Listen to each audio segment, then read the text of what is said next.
And as the cost of living crisis puts the squeeze on Canadians, a new report shows the number of people using food banks is at an all-time high.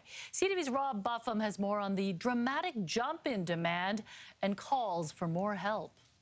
Vaughn Good is one of millions of Canadians relying on food banks. It's the first time in years he's had to, but soaring food prices have forced him here. Cost of groceries, honestly, has pushed me to just try and get some eggs and some milk and some peanut butter and not spend $50. A report released Wednesday by Food Banks Canada shows demand at food banks across the country is at record levels. Nearly 2 million Canadians used them in the month of March alone. We're seeing that sharp increase in need every day, and this report just supports what we've been seeing anecdotally daily. According to the report, demand at food banks across the country has gone up by 32% in the past year and by an astounding 78% in the past 4 years.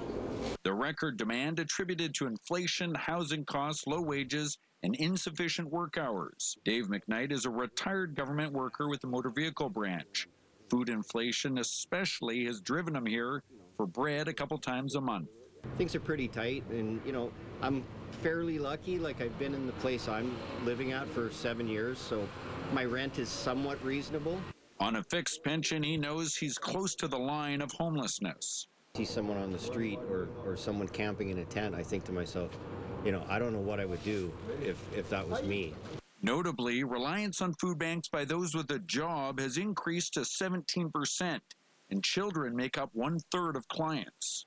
The BC Greens want to see the province provide grants to universities, where food banks have seen a steep rise in demand, and also to provide free meals at public schools for all kids. What they've done now, they've invested some money in it, but you have to sign up for it, so that creates stigma and a barrier to accessing that food program. Barriers for accessing food being experienced by all ages and a growing number of people across BC and the country. Rob Buffum joins us live from Victoria. And Rob, what is the government's response to calls for universal lunch programs in schools?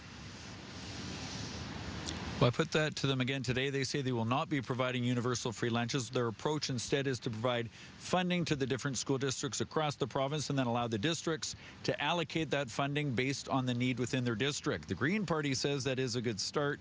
They say the problem with that approach is it requires families to request those lunches, something fraught with stigma, yet another barrier to accessing food. Mi-jung. Thank you, Rob.